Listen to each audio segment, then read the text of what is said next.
So welcome back, everyone.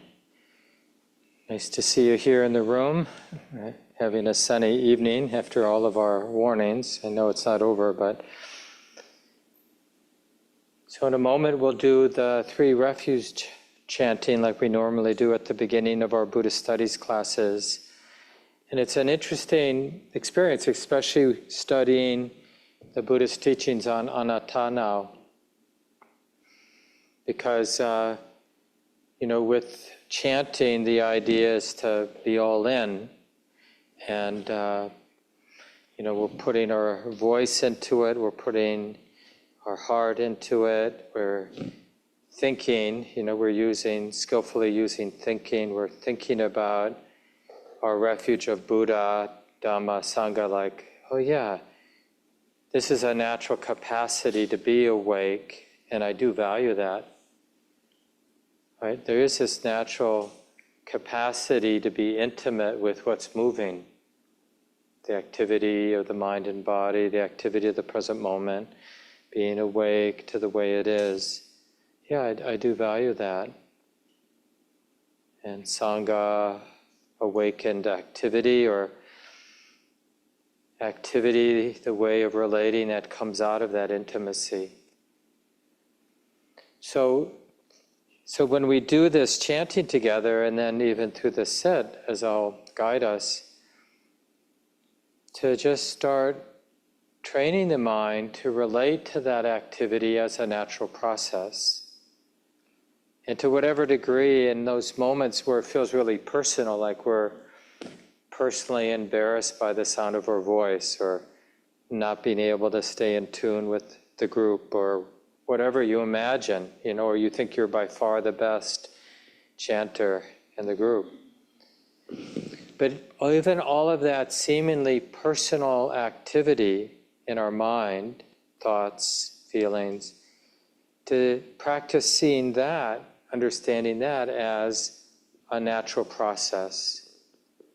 So we don't need to be afraid of self-centered activity, as if it's some kind of a mistake or a violation, the Buddhist code of anatta, everything's impersonal, and here I am, doing something wrong. I mean, you see how we just fall back into constructing self-centered dramas, identifying with those self-centered dramas over and over again. They sort of feed on themselves. And in any moment, right, in a sense, wisdom has that capacity, it's not quite right to say it this way, to step back or to just let that self-centered activity be a natural activity arising because of causes and conditions, not referring back to a good meditator or a bad meditator or to anybody whatsoever. It's just expressing, right, the self-centered activity, like being identified with humiliation as an example. It's just expressing whatever momentum there is from past conditioning, that we've received. So the attitude, wisdom's attitude is, well, of course it's like this right now for each of us. Given the natural, lawful unfolding, of course, this feeling is there in my heart. These thoughts are there in the mind, these sensations are here, being known, the smells and sights are like this now, of course. So let's get ready, we'll do the 3 refuge chant.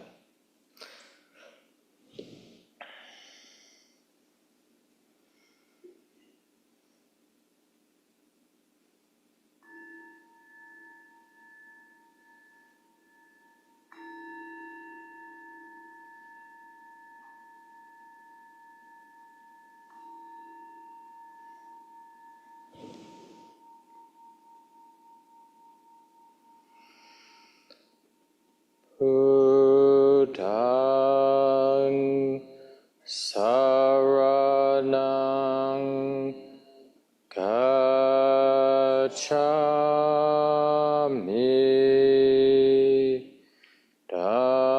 Dhammang saranang gacchami, sanghang saranang gacchami,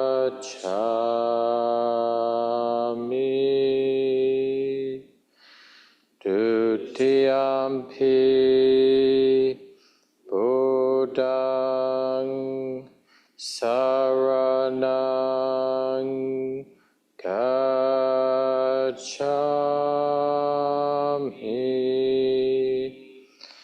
Dutiyampi Dhammang saranang gacchami,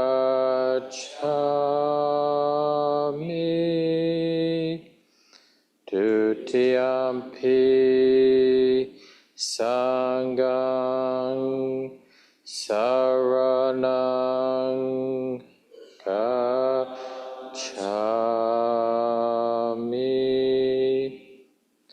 Tatiyampi Buddhang saranang gacchami,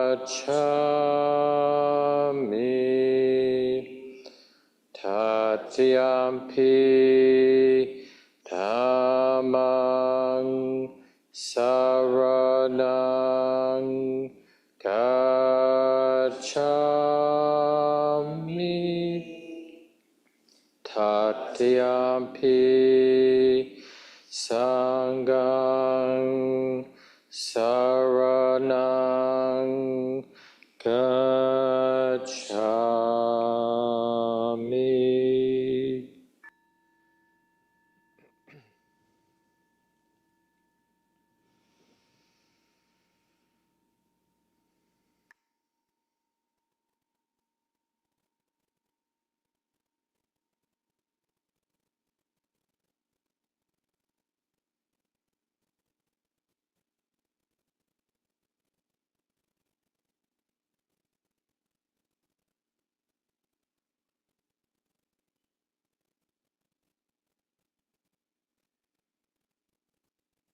Simply noticing that hearing is happening.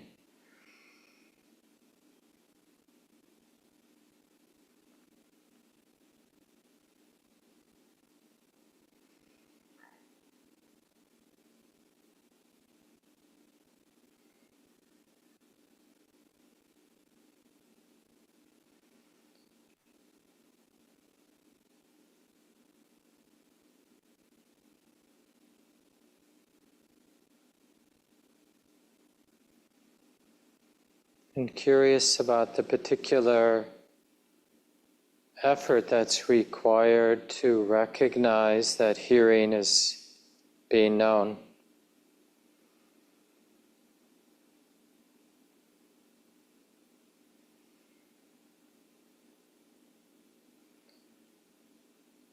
Any sounds will do, including just the background or ambient sounds in the room you're in.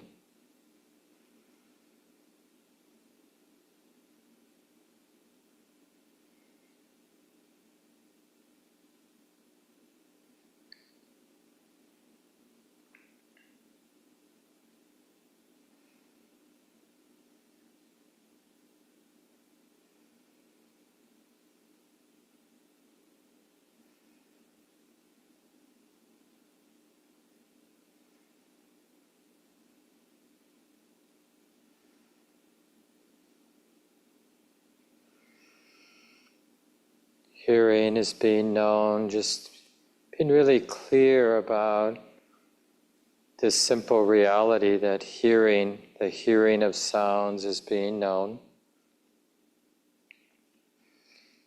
And of course, because of habit,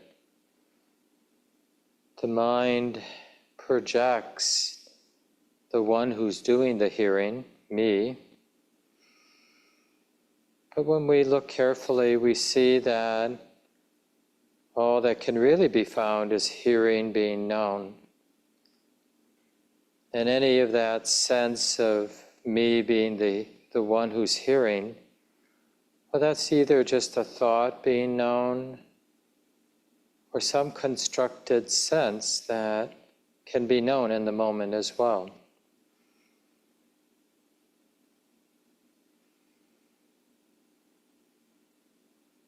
In other words, in a relaxed way, just getting clear that the one who's hearing isn't found. Sounds being heard, that's clear. Hearing is being known. And that's it.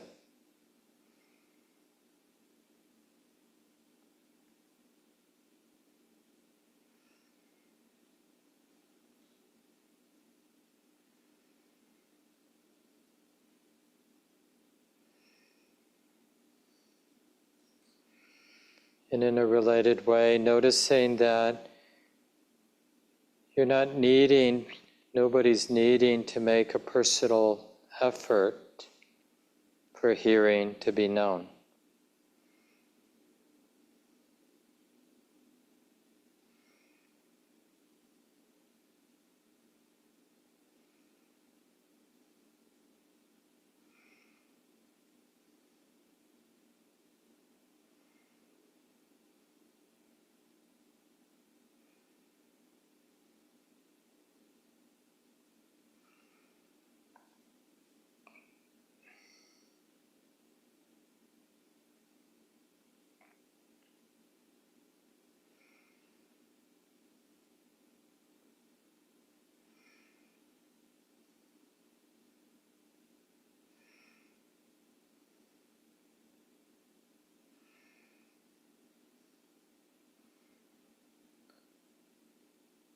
So there's hearing being known naturally.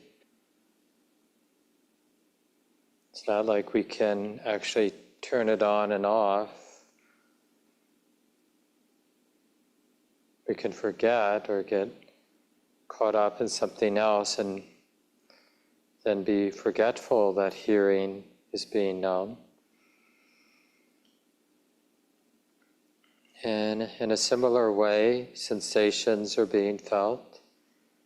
Subtle bodily energetic sensations, as well as the more gross, obvious sensations of the sitting body.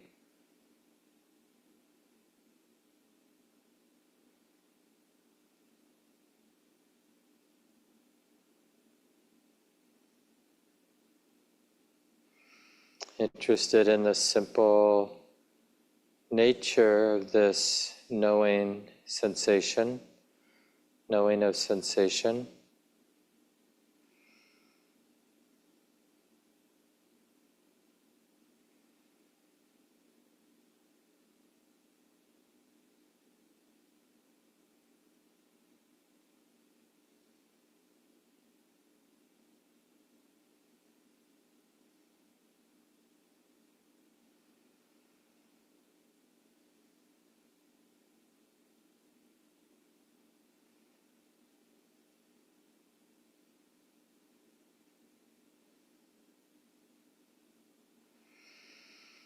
And just see as you relax and receive the different sensations that come and go.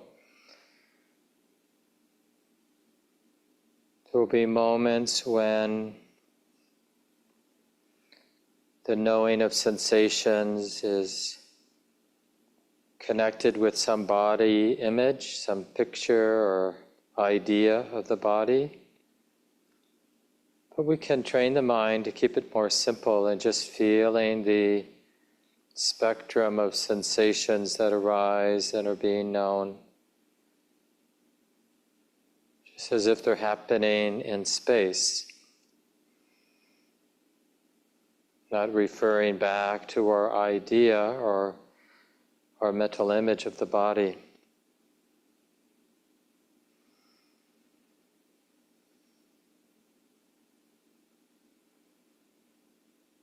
So in a sense, we're getting to know the bodily sensations in a more elemental and simple way. Throbbing is being known, or pressure is being known, or heat is being known. Flowing is being felt.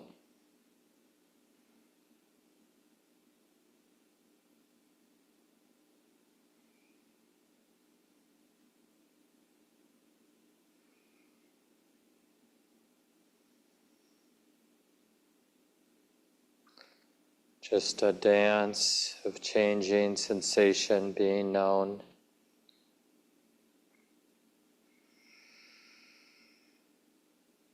And we don't have to make something up about that flow of sensation.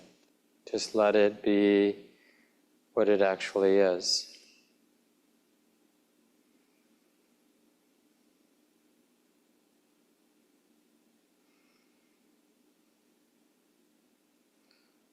In a sense, we're letting our experience in this more simple, direct way, we're letting our experience be a teacher.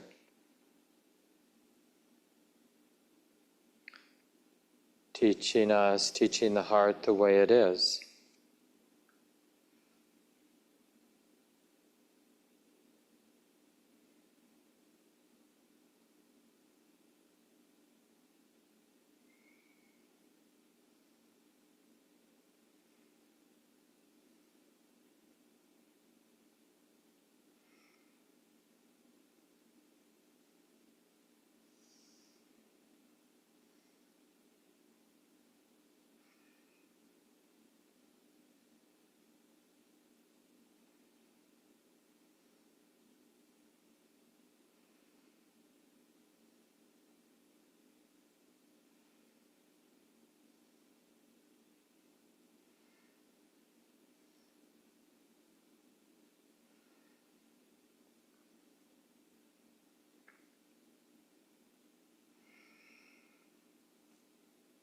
So again, in a very simple but persistent way, we're letting the data of body, letting it be received. So it's basically sensation being known moment by moment. No spin, no pretending that we know what the sensations refer to. Just letting the sensation, that stream of sensitivity to bodily sensation, letting it be a teacher. Almost as if it's, in a very subtle language, giving us a Dharma talk.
And our third contemplation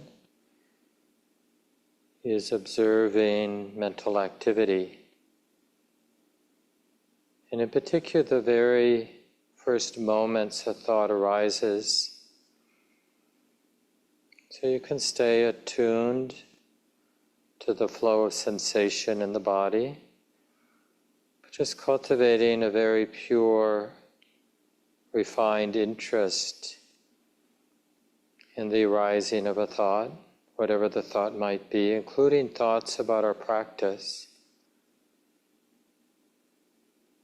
And we're just curious. It's not about controlling or repressing thinking, but just interested in the nature of a thought arising and being known. And then observing what happens when the thought is known as a thought, just the thought being known. What happens next?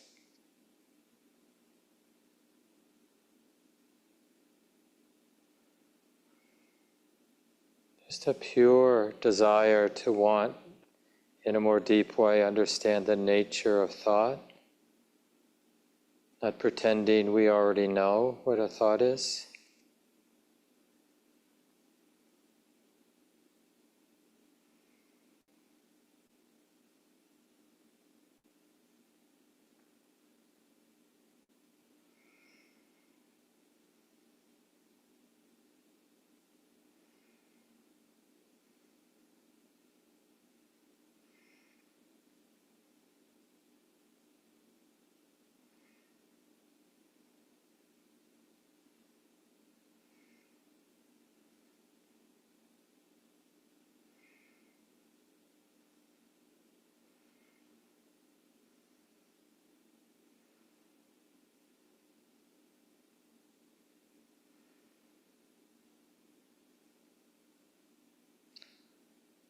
Remember, don't give up. Develop great patience and curiosity.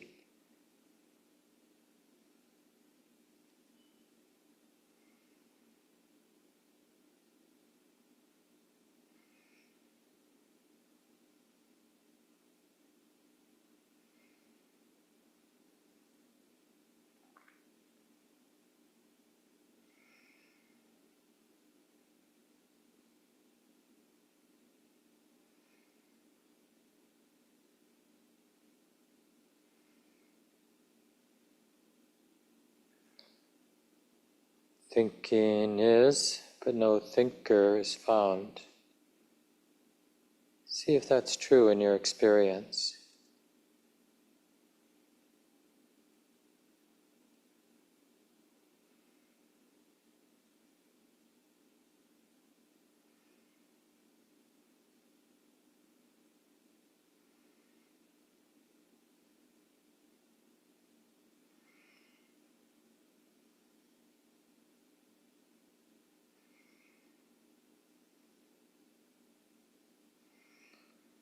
And again, don't forget to acknowledge thoughts about our practice.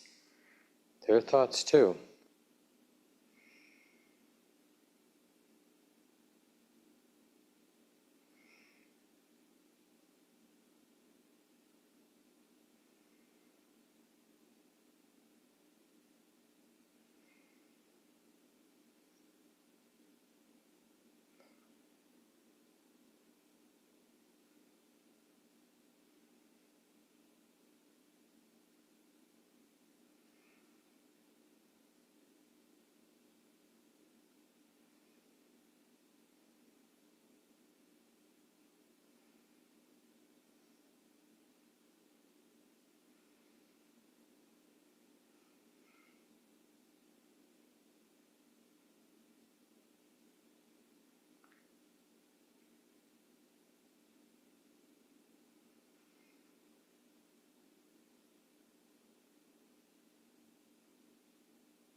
If it feels messy, it's okay.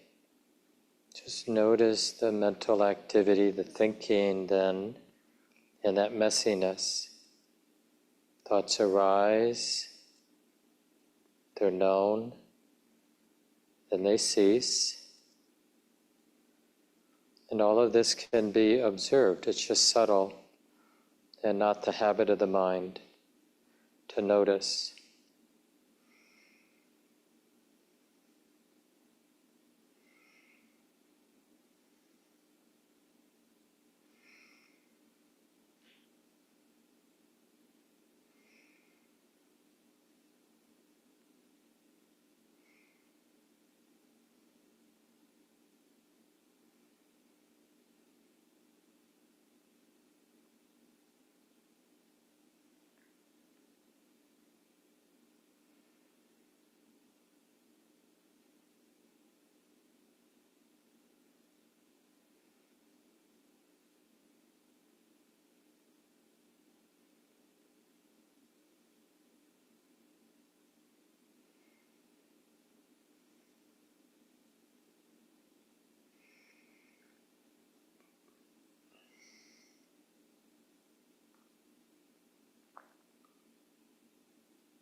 And you might in moments be able to distinguish when the arising of a thought arises with attachment or identification.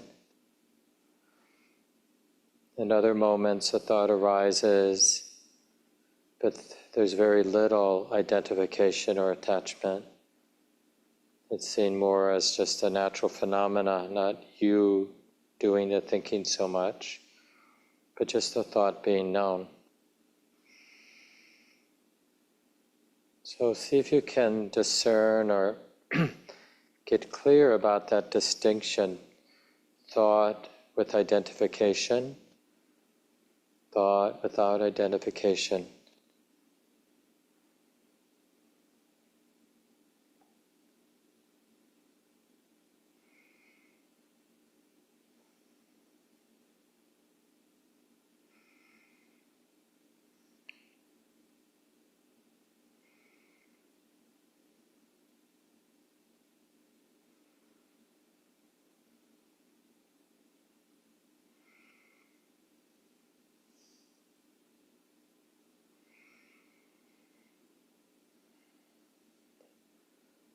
And as we've all probably heard, the Buddha taught that all things come and go and are not self. So that's true with sounds, come and go, and are not self. They're just sounds being heard. Sensations come and go and are not self. It's just sensation being known. And thoughts come and go and are not self. Just thinking being known. And this also includes any self-centered activity, any reactivity that might be arising now. It's just more thought and more sensation being known. also not self.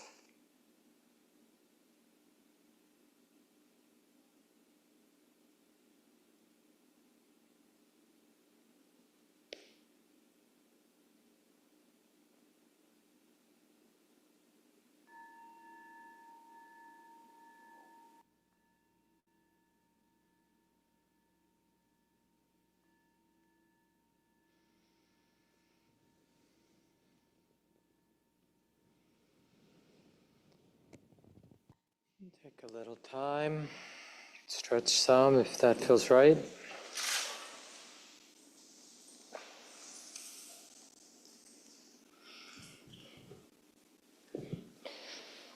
So before I forget, I want to just remind folks that we have that nice article by Joseph Goldstein that's there as one of the resources.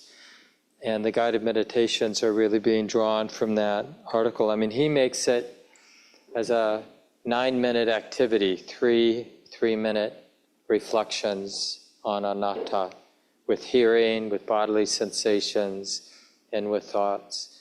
So I just encourage people to play with that.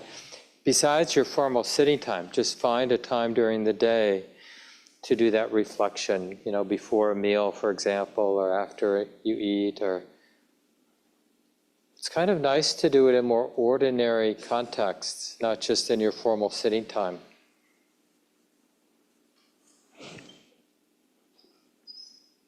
So we'll have small groups for the last 20 minutes. Heads up, don't run.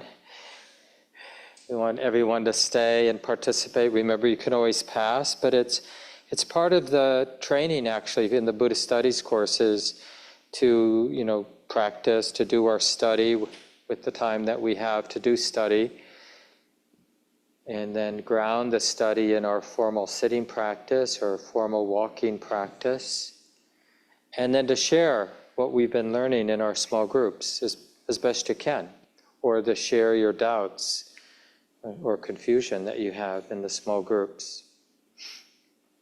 So Brian, at the end, do you know how to set up small groups? Okay, I'll come back there and do that at the end.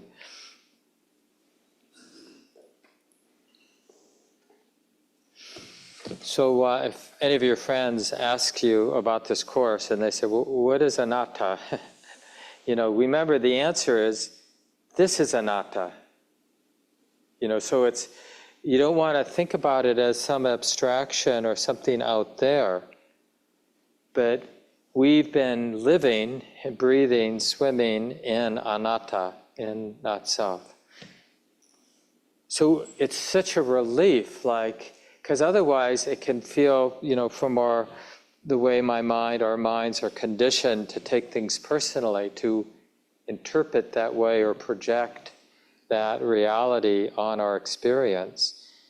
It can feel like, oh boy, that's a lot of work, that I'm this personal guy here, and somehow I got to get to this place where I'm not going to be taking things so personally. But it's really about understanding how whatever our experience as a human being is in any moment, it's just understanding how that already is empty of self. It is already a natural process, empty, doesn't refer back to a permanent somebody somewhere. Although it feels that way. And the reason why we want to reflect on this point is it really affects how we practice. Like the shift is a shift in understanding what is already here and now. We don't need a different moment. Mark doesn't need a different life or a different personality, a different set of habits. I don't need to be more perfect in my habits in order to realize the truth. And it also, corresponds with how the Buddha taught, which is this movement towards independence, where we're really learning to trust our experience, see it as our teacher, There's that famous passage most of you have heard. This is after the two chief disciples of the Buddha, Sariputta and Moggallana, had died. They were older than the Buddha, so they died before the Buddha. And Ananda is reporting this to the Buddha, that they had died. And Ananda brings the robes, their clothes, the monks wore robes, the monks and nuns wear robes, and the eating bowl to the Buddha. And he says to the Buddha, "Sir, when I heard this, I felt as though my body were quite rigid. I could not see straight, and all my ideas were unclear." It's really poignant, because Ananda was really close, especially to Sariputta. It was kind of one of his main teachers. And he's basically having a panic attack or something. It sounds that way, just can't deal with the strong emotions that are arising for him. "Why, Ananda?" This is the Buddha talking back to him. "Why, Ananda? Do you think that by attaining final nibbana, he has taken away the code of virtue, or the code of concentration, or the code of understanding, the code of deliverance, the code of knowledge and vision of deliverance?" Meaning, like Sariputta is teaching, just because he died, does he take away the path, the practice that leads to freedom? No. No, we still have that. And Ananda says to the Buddha, "Not that, Lord," or "Not that, sir," but I think how helpful he was to his fellows in the monastic life, advising, informing, instructing, urging, rousing, and encouraging them. How tireless he was in teaching them. We remember the Venerable Sariputta fed us, enriched us, and helped us with our practice. And the Buddha says, "Ananda, have I not already told you that there is separation and parting and division from all that is dear and beloved? How could it be that what is born, come to being, formed, and subject to fall should not fall? That is not possible. It is as if a main branch of a great tree standing firm and solid had fallen. So too, Sariputta has attained final nibbana in a great community that stands firm and solid.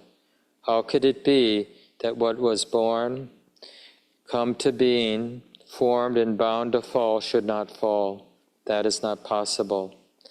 And then this is the line that I think is important to reflect on. The Buddha says to Ananda, "Therefore, Ananda, each of you should make oneself their island, oneself and no other their refuge. Each of you should make the Dhamma one's island, the Dhamma and nothing else one's refuge." And this, to me at least, points to the importance of independence. Independence in the sense that the answers we're looking for in our spiritual life are here. Right? We're transformed. The Buddha, as a sort of spiritual doctor, diagnoses our problem. The problem is misunderstanding and misperception, i.e., we're ignorant because we're misunderstanding and misperceiving the way it is.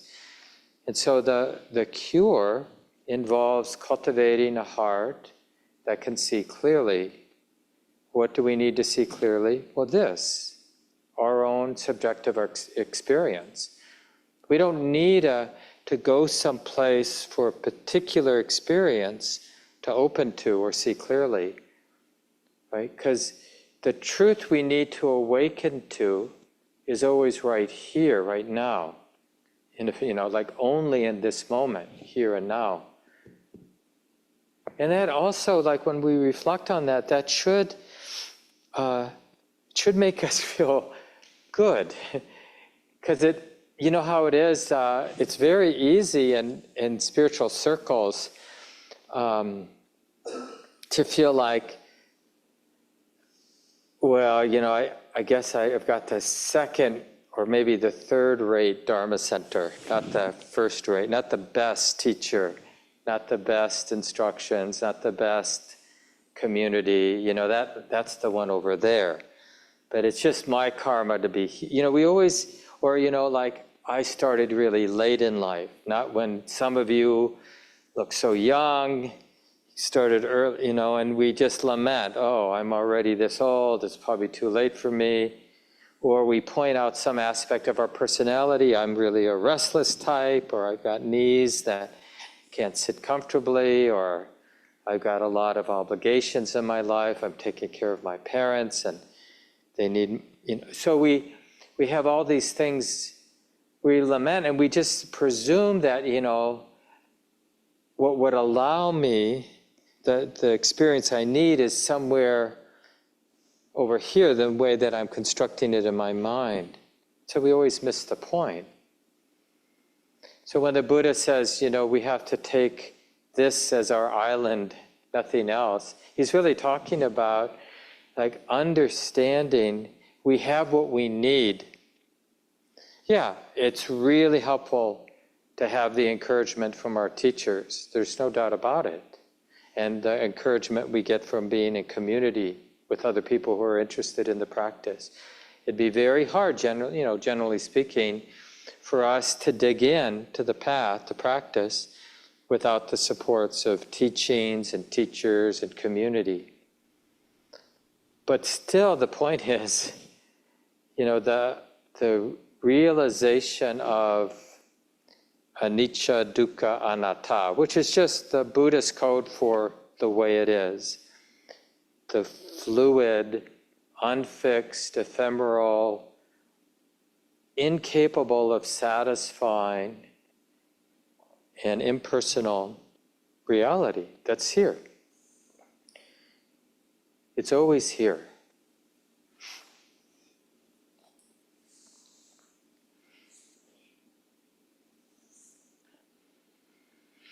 Joko back, someone I'd never had the opportunity to meet.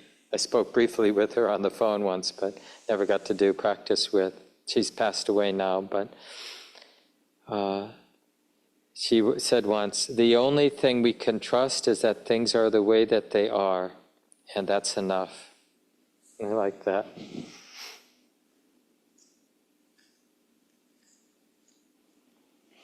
And we can develop that instinct in our practice because, teachings are important.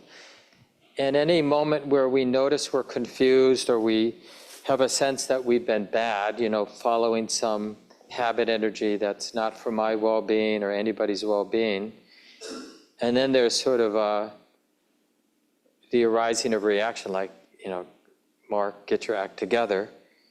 The key at that point is to train ourselves not to rush toward some idea of practice, but to realize, to train our heart to understand the way back to practice is here. It's already here. It's like recognizing this, and in the recognition of this, right, this is where the teachings come in, like whatever might feel really personal in that moment, like embarrassment for having been unskillful or having been lazy or whatever it was that the mind was involved with, but just to see that as nature, something that comes and goes, something that isn't satisfying. To take it personally isn't satisfying. To claim it, to get fixed about it, is always stressful, right? That's the dukkha piece. And that it's impersonal. And remember, this is a skillful means. These teachings on anicca, dukkha, anatta, the Buddha wasn't trying to convey some mystical truth that we'll put in a sacred spot. We'll write it down in a sacred book and put it in a sacred box in the middle of a sacred temple. Things are impermanent, things are impersonal, things are unsatisfactory. It's really, they're skillful means for deluded people. We need these teachings as a corrective for our habit energies, to be projecting permanence where there isn't permanence, to be projecting satisfaction where there isn't satisfaction, to projecting self where there, in a fixed sense, where there isn't a fixed self, a permanent self. So that's a great gift. We have these skillful means, or these, it's like a medicine, the teachings, that allows us to, because it's one of the things you'll see, we all know probably already, is it's hard to change. Because like the pattern and the way the mind has to basically turn everything back toward that pattern, whatever it is, right? It's already sort of part of who and what we are. So it's hard to get out of the box. I think it was, I forget who, but maybe Albert Einstein said you can't solve a problem with the mind that created it, or something like that. The point is, it's like, how do we step outside of that pattern of projecting permanence on what is impermanent, projecting satisfaction on experiences that aren't actually satisfying in a lasting way, projecting self on experience that isn't referring back to a self, although it seems to. Like that famous teaching from the Path of Purification, a great famous text, maybe from the 3rd century CE. Suffering is, but no sufferer can be found. Doing is, but no doer can be found. We could add like knowing is, but no knower can be found. So we use these teachings to see if they provide a better attunement, so we can be, in a sense, closer, more connected, more grounded in the ordinary reality of our lives. It's like a means to get close, because that's what changes our understanding. Not hearing the teachings, that doesn't change our understanding, but it allows us to get close in a way that's more stable, more continuous, I guess you could say. And that's what changes us, that continuity of seeing things as they are.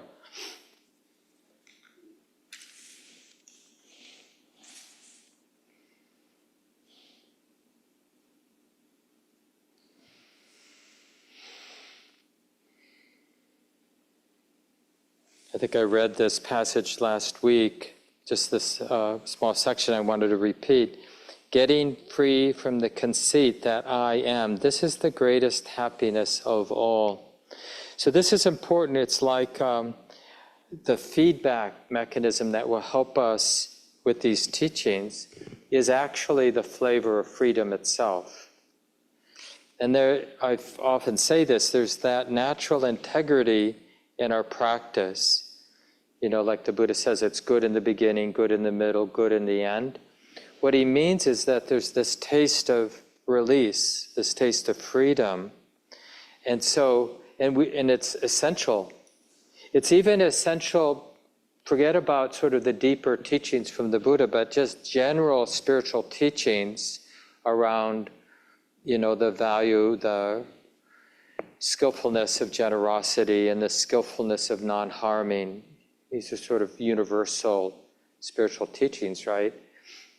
But it requires this sensitivity to what is skillful and what is unskillful, what is in the direction of more contraction, what's in the direction of more release.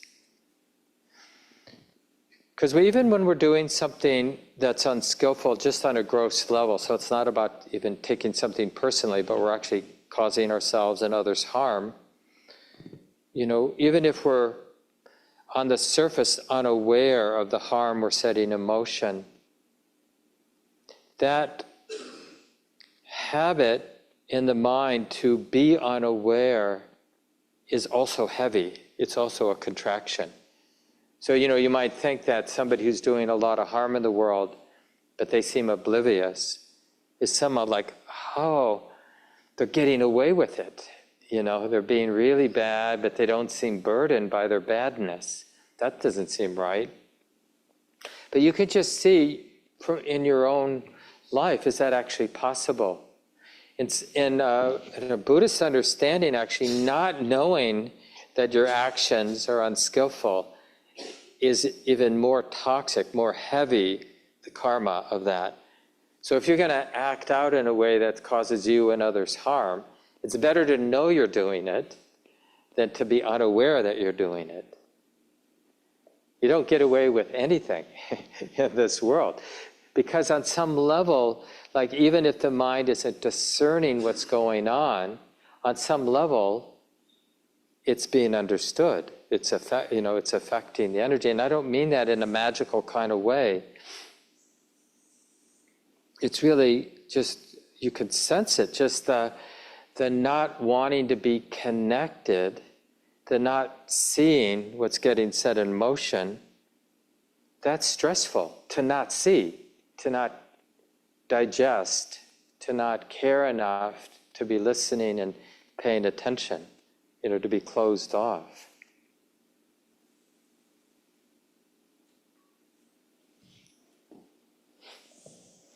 So there's this, just this development of release. And the greatest is this, the most subtle way the mind is sort of like the thing the mind defends unconsciously, which is this sense of self. I don't know if anybody has recently read Seeking the Heart of Wisdom.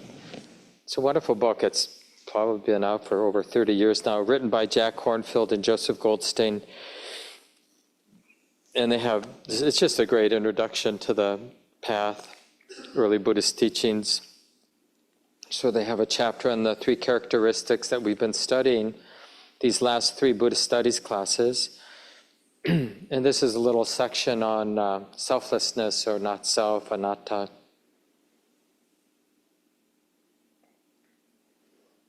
All phenomena are empty of self. There is no entity separate from the flow of experience, no self to whom it is happening. While the depth of this truth of selflessness is profound, we begin to experience it early on in our practice.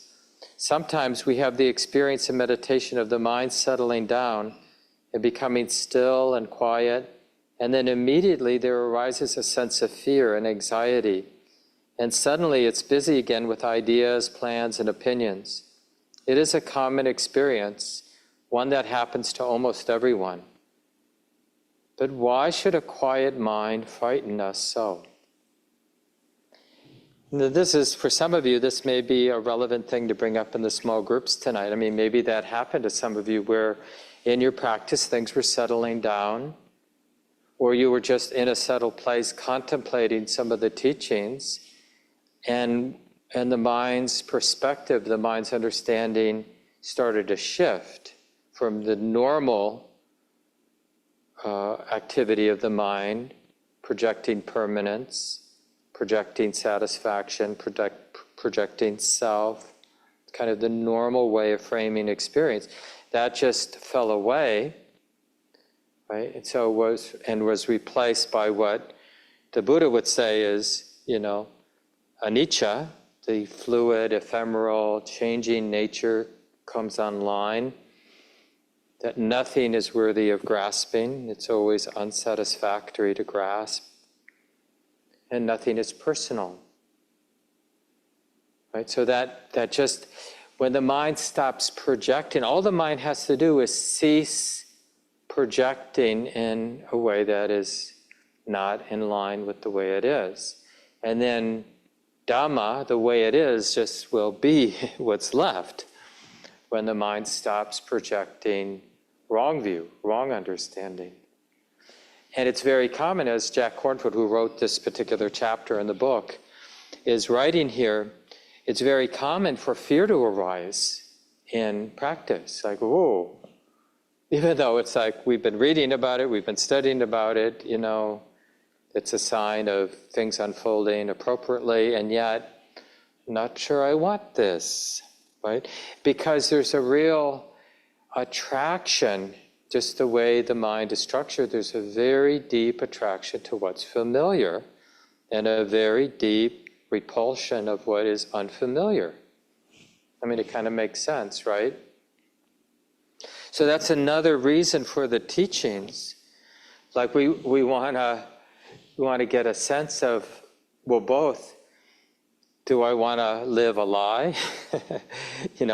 But most importantly, it's like to sense and intuit how stressful it is to be living a lie, to be dependent on the way we think it is, as opposed to resting in the way it is. It frees up so much each little step along the way to align with the truth of the moment. I want to read a little bit more from this section. Our primary delusion, one whose influence pervades all aspects of our lives, is the belief that there is an I, a self, an ego, that is solid and separate from everything else. But actually, the sense of I is made up only of the process of identifying. This is me, this is what I do, I like this, I'm going there, I want to be this way, and so on. It is created entirely by thought and has no substance. It is just thought bubbles, right? And another sutta, the Buddha refers to this as a thicket of views. Just all the ways that we do this, construct a sense of self. And it's endless. This is this restlessness that we can notice. Like, why is the thinking mind busy? Because it's always patching up, reconstructing, fabricating some sense of self. And it's not even consistent. Like in one moment, I'm the one who doesn't like my knee pain. And the next moment, we feel identified with doing a good job. And the next moment, identified with something that was embarrassing just then. And then another moment, I'm the one who's imagining watching TV when I go home, or eating something when I go home. So the way that we construct self, it's not like it's consistent. It's just, and every time the heart begins to sort of settle into the reality of the moment, right, there's that need for what's familiar, which is reestablishing a sense of self. And all of that mental activity is just out there to be observed. But we need to observe it from a place of neutrality. Like we have to, like maybe you even got a sense tonight, if you haven't done this before, that it's possible to observe thinking as a natural phenomena, as something that comes and goes. And you'll start to see that even your thoughts about the practice, that what you're doing at that time, they can also be observed. Sometimes it's not easy to be right there in the moment the thought arises. You'll catch it in hindsight, or maybe a second back, or a couple of seconds back. Oh yeah, that was a thought. That thought came, and it's totally gone. Right? It's just like a whisper. A thought's not much of anything. But the mind, in a way, gets spellbound, right? It's a little of a magic show how this activity and consciousness combined creates, can be used to rarefy the sense of self over and over again. Even though it's essentially unstable, that's that existential uneasiness we feel because the mind is kind of dependent on something that isn't really in any way solid or in alignment with the way it is. It's an ephemeral structure constantly being patched up, patched together. And here Jack says that. He says, the only way to effectively maintain the illusion of self-solidity is to keep churning our thoughts, plans, programs, and the rest. If we keep them coming, we can quickly paste it all together, and it seems to make something solid. But when the mind begins to quiet down, the whole structure begins to slip. And from the ego's point of view, that is scary. It's very simple. When thoughts begin to disappear, who else disappears? We do. The sense of self is created by our thought process and by the habit of grasping in the mind. And a little later in this, he says, and people use this as an instruction in meditation sometimes, like in terms of observing, being aware of thought. It's just like someone left the radio on. And it's easy to get confused by the content of the thought. So then maybe somebody left the radio on, but it's a foreign language you don't understand. And so you're kind of giving your mind permission, honey, you don't need to comprehend what the thoughts are even saying. It's enough to know that it's mental activity and that it's being known. It's just mental activity being known. And when we are comprehending, mental activity being known, skillful mental activity being known, senseless mental activity being known, something in between those two poles, right? Because some thoughts, like Dharma thoughts, can be useful in moments, but it's still empty in the sense of not referring back to somebody. And that's the wrong idea that's there, that the presumption that sense experience and thought, it's referring back to somebody. I was really happy Mary, somebody in our group, taking the class, sent a question in that I can share with the group, because it's a common experience. They were recently at a retreat with Sayadaw U Tejaniya style retreat at IMS. And if you haven't been on, Shelley and I often teach in this style. And we are students, have been students of Sayadaw, a really wonderful Burmese Buddhist monk.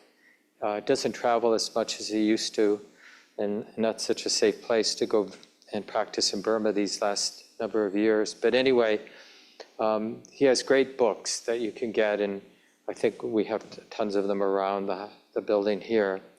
And you can get free digital copies of the books from his website, again, Sayadaw U Tejaniya. And his way of practicing, or the style of practice, is the strong emphasis on wise view right from the start, even for people who are brand new to meditation. Be relaxed, cultivate a continuity of present moment awareness. And the third basic instruction is be curious about the attitude or the way the mind is relating, taking things personally, or it's just nature. So whatever the mind is knowing. So that last piece, the third instruction, to be aware of how the mind is relating, is really mostly an anatta practice. Like, is this nature? Whatever the mind is, whatever's predominant, whatever's being known in the moment, is that referring back to me? Is it self? Is it personal? Is it belong to me? Is it about me? Is it something I have? Or is it just whatever it is that's being known? Is it just a natural activity?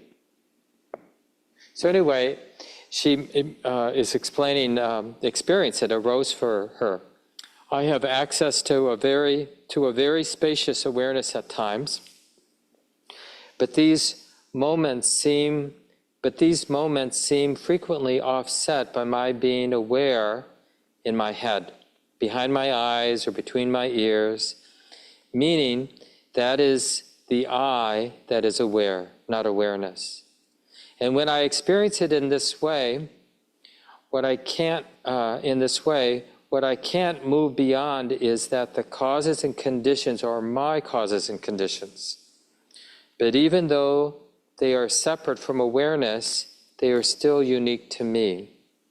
All right, so it seems that this person is saying something that we might all recognize, which is the habit of projecting self onto whatever's going on is a very persistent habit. Isn't that true? Yeah, it's a very persistent habit. And it's really important how we practice. Because it can seem very appropriate to think, okay, like if we take the example that Mary gives us, okay, I'll be free if only I can drop the self-centered activity. You know, like we're noticing that sense that, oh gosh, it feels like this is all about me back there somewhere, right? So I just need to drop that. That sounds reasonable, like that's what I got to do. I've got this extra tension, this extra thing that doesn't belong, that isn't necessary, and as soon as I drop it, then I'll be doing the right thing, or I'll be on my way. But the real practice in that moment, it's not that as an idea is wrong, but it's not the way to practice. The way to practice that whatever tension or whatever that is where we sort of are throwing this, idea that like I'm back here, it's happening to me. Like, oh yeah, I know it's all impersonal, but it's still happening to me. I'm understanding that it's all impersonal. Or if we're doing a Nietzsche, I'm understanding that everything's changing, or everything's unsatisfactory. That's just the next thing being known. So we want to see that as a natural process. So whenever, for whatever reason, a habit of taking things personally is triggered, shows up, whatever it might be about, then just let that be the way it is, because self-centered activity is empty of self. It's really important to understand that. And you can do that both internally in terms of your own experience, but as you're interacting with your friends and doing your business, and you see people all the time, being a self, acting from that self-centered point of view, because it's the standard, right? But we can practice, and we should practice, because that's the truth. It's just nature. It's the nature of Rick to be the way Rick is being. That's how it is. This is what we do. Right now, all of us in the room, all of you folks on Zoom, the clouds zooming by, all of the activity in the cities and suburbs around us, this is all nature. And we don't want to pathologize self-centered activity. That's not the point of the Buddhist teachings on anatta. The point of them is to, whatever we run into internally, externally in our experience, to understand that the skillful means of seeing it as nature, it just works better. It aligns with the truth, it opens things up, it frees things up. It's functionally a better way to understand. It's not like some heavy lifting, it actually works better than self-view. Thinking that I'm somehow apart and you're, like whatever self-centered thinking, viewing, whatever it does to us, it doesn't work. So in the small groups tonight, I mentioned a few things last week, but first of all, whatever you're learning, whatever it is that's confusing to you, these are really good things to share. And, even though I don't want to make a big deal of it, but in a way we're creating a little sacred circle, these groups of 3 and 4 of you, for 20 minutes or so. So you want to have that sense, okay, we're here, we're meeting. It's a really beautiful thing for a small group of human beings to talk about things that are really important and intimate, like the nature of our mind, the nature of our experience. So take a couple minutes or less and just introduce yourself. Say your name. If you want, you can share your pronouns. decide who's going to go first, decide who's going to keep time. And then first person goes. They get about 2 to 3 minutes. It's really their time. When it's your turn, it's really okay to pause when you run out of something to say. The other 2 or 3 people really help you hold the space, like you practice being in your body and relax, like it's okay that the person isn't talking, and you might have more to say if you just reflect a little bit more about what's of interest, ways that you've made a fool out of yourself around anatta teachings, like trying to be empty of self and how weird that is.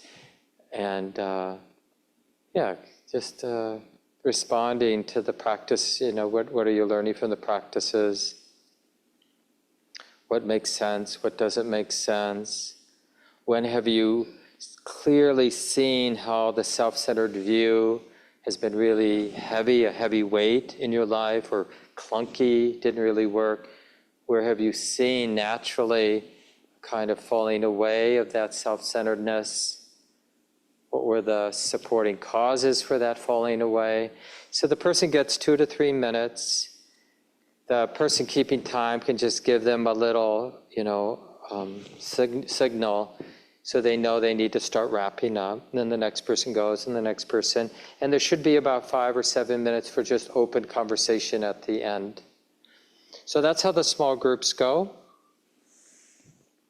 Let's see.